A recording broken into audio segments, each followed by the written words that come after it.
Hey guys, so today I'm going to talk about my labor and delivery story and postpartum, what has happened so far. So I believe in my last update I was 40 weeks and maybe 3 days, and that might have been, it was in the middle of the week. So I had the weekend and then they were going to induce me on that next Tuesday.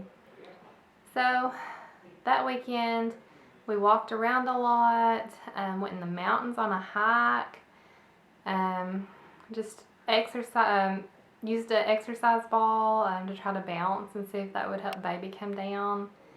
Tried quite a few things, and Tuesday came and I still was pregnant, so 41 weeks, and I was induced on March the 16th. I actually came into the hospital at 5:30 a.m. and they hooked me up to the monitors, and I had actually been having some cramping in my lower belly all morning, and I didn't really think anything of it, just thought like maybe my belly was upset. It wasn't anything really that painful, just a little wave that came every now and then. And turned out when they hooked me up to the monitors, I actually was having contractions about 2 minutes apart. So I would say that baby probably would have been born either that day or the next couple of days if she was left to do it on her own. But we ended up getting induced because my doctor didn't want me to go over 41 weeks. So we arrived at 5:30. They put us on the monitored us for a little bit. And then I'm going to be looking down at my phone. I've got several notes written. So at about 7 a.m., they checked me, and I was still 3 centimeters and 80% effaced. They started me on fluids, and then they ended up starting the Pitocin at about 7 a.m. 7 a.m. also. So I took the Pitocin, and they kept coming in every so often and turning it up, turning it up, turning it up. I believe they started me out at 5, and they increased me all the way up until 40, I believe it was. And I was just having cramping.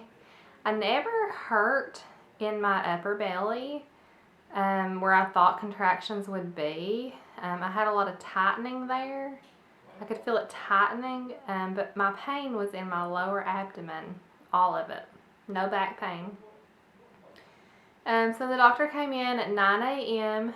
and broke my water, and at that time I was 4 centimeters,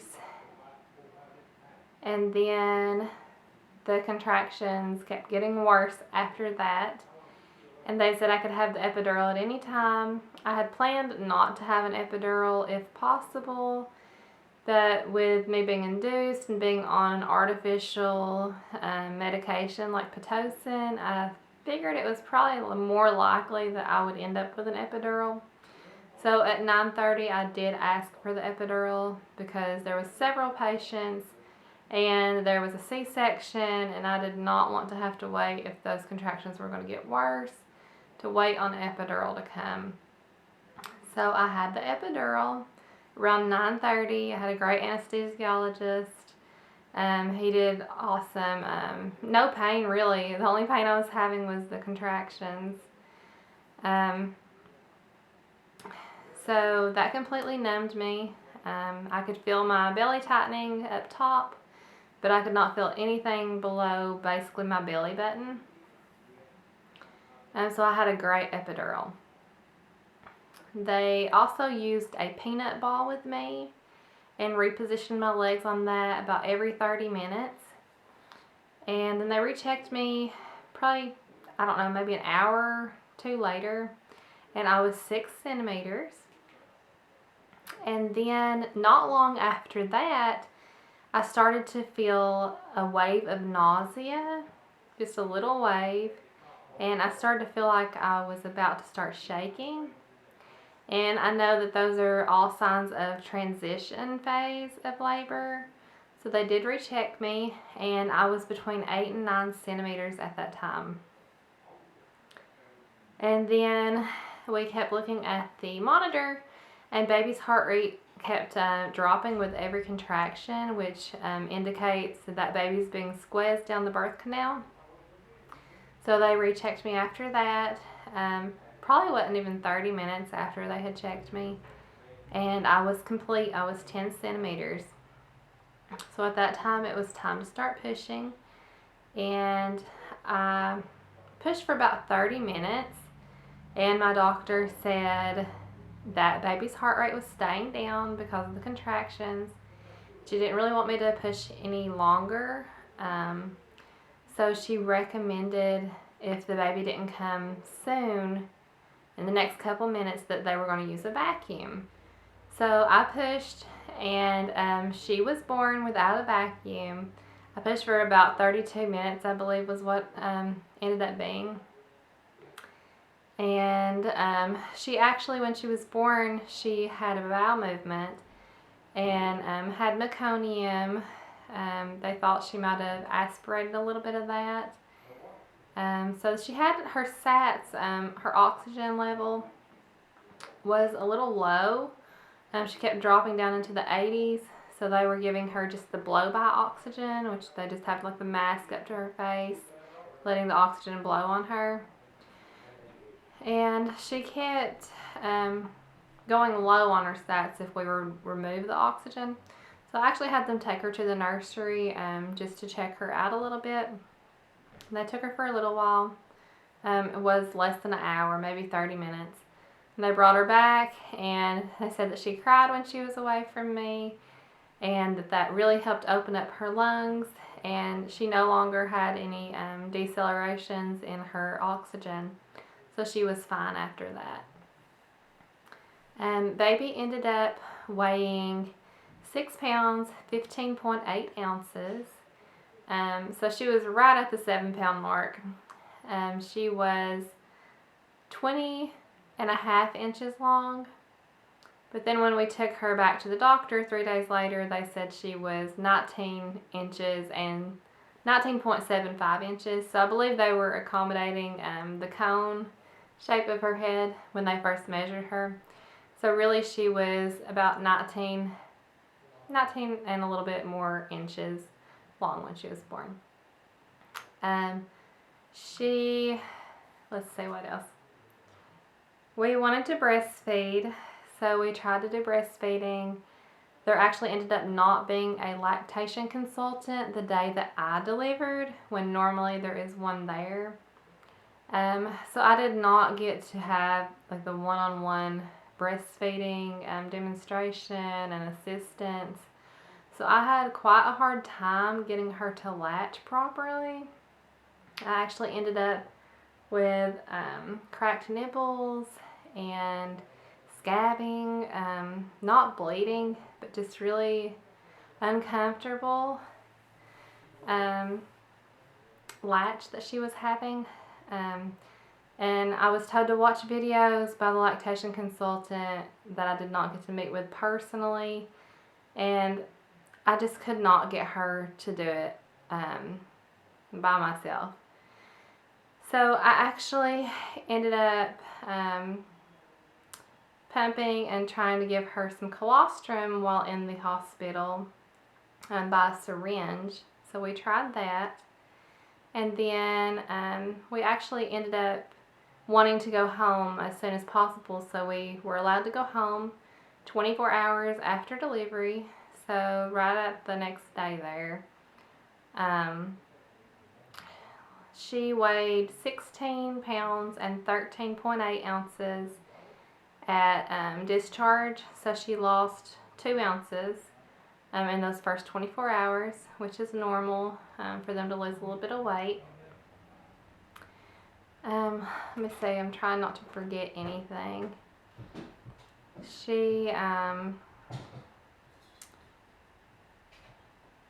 We kept trying to breastfeed her. We had her come home and tried to breastfeed for a couple days. She had a doctor's appointment for her when she was 3 days old. So we went to the doctor's office just a couple days later. and she had dropped her weight down to 6 pounds and 5 ounces. So she had lost almost 10% of her body weight, and that's where they start to get concerned. So they told me just to feed her every 2 hours, which I had been feeding her almost every 2 hours, probably every 3 hours was what I was doing. But I did strictly start feeding her every 2 hours. And with her having the improper latch, I just could not hardly tolerate her to latch on to my actual breast. So I ended up starting pumping, and I would just pump. I would wake up every night, every hour and a half to pump. I would pump for 20 minutes, and then I would feed her every 2 hours. So was not getting a lot of sleep, and ended up going back to the doctor, I believe when she was 1 week old, so about 4 days later. And she had her weight back up to 6 pounds and 6 ounces, I believe that's right. Yeah, so she had only gained 1 ounce. So I continued with her. They wanted me to check her jaundice level. So let me back up a little bit. When she had went to the doctor, or when she had left the hospital, her jaundice level was 7. And at her 3-day appointment, we had her levels checked, and she was 14. So her jaundice level had doubled. And then I had her jaundice level checked over the weekend. That was on a Friday. We had it checked again on Sunday, and it had increased to 16. So then we had to have her checked again. It was on that Tuesday, and her jaundice level had dropped back down to 14. So at that time, they told us we didn't have to do jaundice levels anymore, that it was coming down now, and that she was doing fine. So we then had another doctor's appointment for when she was 2 weeks old. And her weight at that appointment was 6 pounds and 15 ounces. So she actually gained back right at her birth weight within about a week. And they were really surprised by that. They said, breastfed babies, usually lose a lot of weight, don't gain as quickly back their birth weight. And she had done so, which it was because I'd been feeding her every 2 hours. And I believe at that time she was eating about 1.5 ounces every 2 hours. So the doctor actually said that I could decrease her feedings down to every 3 hours, and then at night I could have one stretch of 4 hours that I did not have to wake her to feed. So that's much better than waking up every hour and a half and feeding her every 2 hours. It's still quite a lot, but it's not as bad as it was by any means.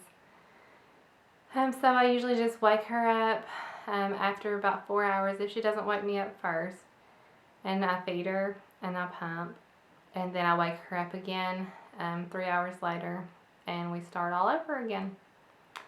So I've been weighing her at home, and I know she is in the 7 pounds. I don't think she's reached 8 pounds yet, but I'd say she's getting close to that. So she's doing quite well. Her jaundice is completely gone. She doesn't have any yellow tones to her at all. I'm feeding her roughly between 2.5 to 3 ounces every 3 hours now. And she seems to be doing really well with that. She only cries when she has a dirty diaper, or when sometimes she'll have little gas bubbles in her belly. We've been giving her gas drops. The doctor recommended that. We give them with every bottle, and she still has a lot of gas. So that upsets her sometimes. And then she cries when she's hungry. She does not like to be naked. She gets upset if she has her clothes off, and she does not like her hands to be swaddled. She likes her hands out. She likes to chew on her hands. And we've noticed that no matter what she wants, it's not just if she's hungry. She always puts her hands up to her mouth, and it just means that she wants something. So we just have to try to figure out what she wants. I'm going to look at my phone again here and just see if there's anything else that I have left out.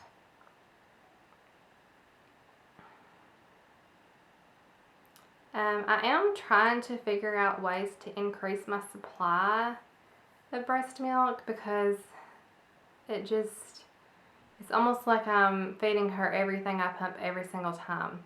And I'm not really coming up with a storage. I have a little bit of storage just because of the way certain hours fell or whatever. But if y'all have any suggestions for ways to increase your supply, let me know in the comments below, because that would be super helpful if I could really find a way. That would help. So today she is 3 weeks old. Once again, she's doing great. She's an awesome baby. Not hard at all right now. I will go ahead and show you all my belly 3 weeks postpartum. I gained roughly 30 pounds during my pregnancy, and I've lost roughly 20 pounds of that. So I have about 10 pounds left to go to be back down to pre-pregnancy weight. I'll show you my belly. I'm going to move the camera here so you can see a little bit better. But this is my belly right now.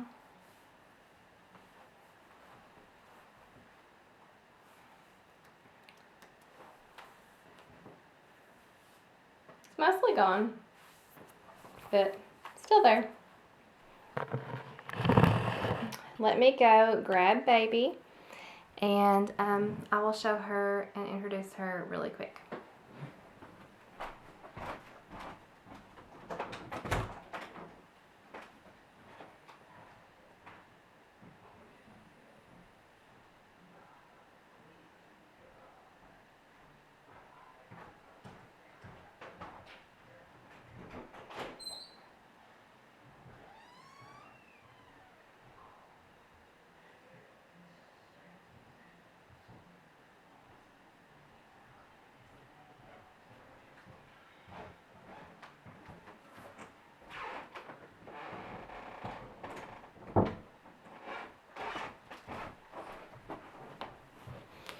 Okay, everyone, I have baby here.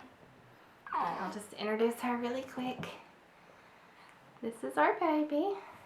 Oh goodness, hers is sleeping. This is our little tiny baby doll. Right here. She has blue eyes right now, but Daddy has brown eyes, so that might change. She has a head full of hair. And everyone says she has a little bit of a tan. I don't know. But this is Autumn Marie. My husband and I have always loved the name Autumn. And Marie was his grandmother's name. So we named her after her for the middle name. But that's our little tiny baby. And we're so thankful that she is finally here. And I will talk to you all in a future video. Not sure when. I'm just so busy with new baby. If you all have any video suggestions, let me know. And I will see you next time. Thank you.